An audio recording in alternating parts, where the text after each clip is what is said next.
12 gunshots echoed through a quiet suburban neighborhood on a Sunday afternoon. A father stood over his son's body, whispering words that would haunt investigators for months. "I had no choice. God forgive me. I had no choice." He wasn't just her son. He was her everything. But in one unbearable moment, her husband did the unthinkable. 12 bullets, one house, and a family secret so devastating that when the truth came out, even seasoned detectives couldn't hold back their tears. How does a father's love turn into this? What could push a man to end the life of his own child? Tonight, we're going to show you what really happened inside that house. And nothing about this story is what it seems. Before we go deeper, tell us in the comments where you're watching from tonight. We'd love to hear from you. And if you're new here, click that subscribe button so you never miss the stories that make you question everything. Atlanta, Georgia, spring of 2019. David Morris, 49, worked as a mechanic. His wife Angela, 46, was a nurse known for her gentle smile. Their son Marcus, 21, had been the star of his high school basketball team, popular and charming. But something changed after he dropped out of college. The light in his eyes dimmed. He stayed out late, came home with unexplained money. From the outside, they looked perfect. Sunday dinners, family photos. But behind closed doors, Angela had been hiding bruises. Not from David, from someone else in that house. And what happened next would destroy everything they'd built. It started small. Marcus snapping at his mother. Raised voices, slammed doors. Angela made excuses. He's just stressed. But Marcus had always been too close to his mother. After college, that protectiveness turned possessive. Angela stopped answering calls, started wearing long sleeves in summer, avoided eye contact at church. In March 2019, neighbors called police after hearing shouting. Angela met them at the door, smiling. "Everything's fine, just a disagreement." They left. David thought his son was going through a phase. He couldn't imagine what happened when he wasn't home. The way Marcus would corner Angela in the kitchen, voice threatening. "You don't get to tell me what to do anymore." When Angela finally tried to speak up, it was too late. Sunday, April 14th, 2019. David was in the garage. Inside, Angela was preparing Marcus's favorite dinner. She'd been planning this for weeks. Today, she'd tell him he needed to move out. Marcus was in his room when she knocked. "Honey, can we talk?" His eyes were cold. "I think it's time you got your own apartment. Start fresh." His jaw tightened. "You're kicking me out? After everything I've done for you?" "Marcus, you dropped out of school. You need to think about your life." "What about all the times I was there when Dad wasn't?" He stepped closer. Angela backed away. "Marcus, you're scaring me. I'm your son. I love you more than anyone." "This isn't healthy." He grabbed her arm, hard. "Let go of me." "Not until you understand." He shoved her. Angela hit the dresser and screamed. His hands were around her throat. "Why isn't it ever enough?" David heard the scream. His blood ran cold. He dropped his wrench and ran. What he saw would haunt him forever. Marcus on top of Angela, her face purple, eyes wide with terror. Time froze. David ran to his bedroom, grabbed his pistol. His hands shook. He could hear Angela gasping. He ran back. "Get off her!" Marcus looked up, eyes wild. "Dad, she was—" "Get off her!" David raised the gun and fired. The first shot hit Marcus in the shoulder. He fell back. David should have stopped, but he didn't. He fired again and again, 12 times. When the gun clicked empty, silence filled the house. David dropped to his knees. Angela sobbed. Marcus lay motionless. "I had no choice. God forgive me."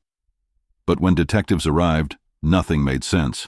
The 911 call came at 3:47 p.m. Within minutes, police flooded Maple Drive. David sat on his porch, hands covered in blood. He didn't resist arrest. Detective Sharon Hayes entered the house. Blood on the walls, shell casings everywhere. A young man's body riddled with bullets. Paramedics treated Angela. Bruises on her arms, fingerprints around her throat. Hayes knelt beside her. "What happened?" Angela whispered. "He was killing me. My son was killing me, and David saved my life." At the station, David sat staring at his hands. "Mr. Morris, tell me what happened." "I killed my son." "Why?" He had his hands around her throat. She couldn't breathe. I yelled. He didn't stop, so I got my gun. "And you shot him 12 times. "I wasn't counting. I couldn't stop. I thought, what if he gets back up?" David was charged with first-degree murder. The community divided. Some called him a murderer, others a hero. Police found text messages in Angela's phone. Weeks before the shooting. "Marcus is getting worse. He won't let me go anywhere. He says if I leave, he'll hurt himself. I'm scared." The morning of the shooting, "I'm going to talk to him today. Pray for me." Psychologists discovered Marcus had been diagnosed with borderline personality disorder 2 years earlier. He'd stopped taking medication after dropping out. Angela had known. She'd kept it secret, thinking her love would be enough. 6 months later, the trial began. The prosecution argued, 12 shots? The first incapacitated him. The rest were rage. The defense countered, David had seconds to act. He protected his wife. Angela took the stand, voice trembling. "I loved my son more than anything. But that day, he wasn't my son anymore." The prosecutor asked, "Did your husband need to fire 12 times?" Tears filled her eyes. "I was barely conscious. All I know is I'm alive because of David, and my son is dead because I wasn't strong enough to stop him sooner." Expert witnesses testified about Marcus's mental illness.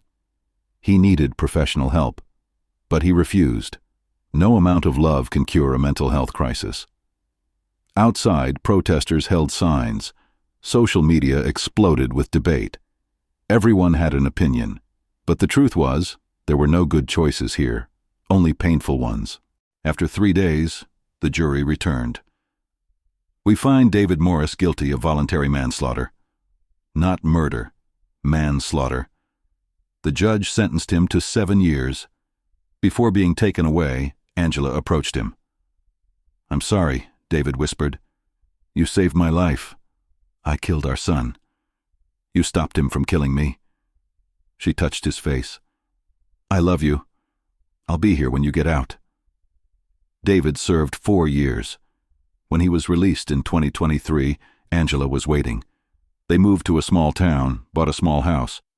But Marcus's absence was everywhere. On what would have been his 27th birthday, they visited his grave. "Do you think he would have forgiven me?" David asked. "I think he would have understood you did what you had to do," Angela replied. "David wasn't a monster. He was a father who made an impossible choice. Angela wasn't weak. She was a mother trying to save her son. Marcus wasn't evil. He was sick. This is a warning about silence, about shame, about how mental illness can destroy everyone it touches. If someone you love is struggling, speak up, before silence becomes a weapon." David and Angela are advocates for mental health awareness now. "We can't change what happened," Angela said. "But maybe we can help someone else recognize the warning signs." "What do you think? Was David a murderer or a father protecting his wife? How would you have handled that moment? Tell us in the comments. If this story touched you, hit like and subscribe. Every week, we share stories that remind us how fragile life truly is. Thank you for watching, and remember, if someone you love is struggling, reach out before it's too late.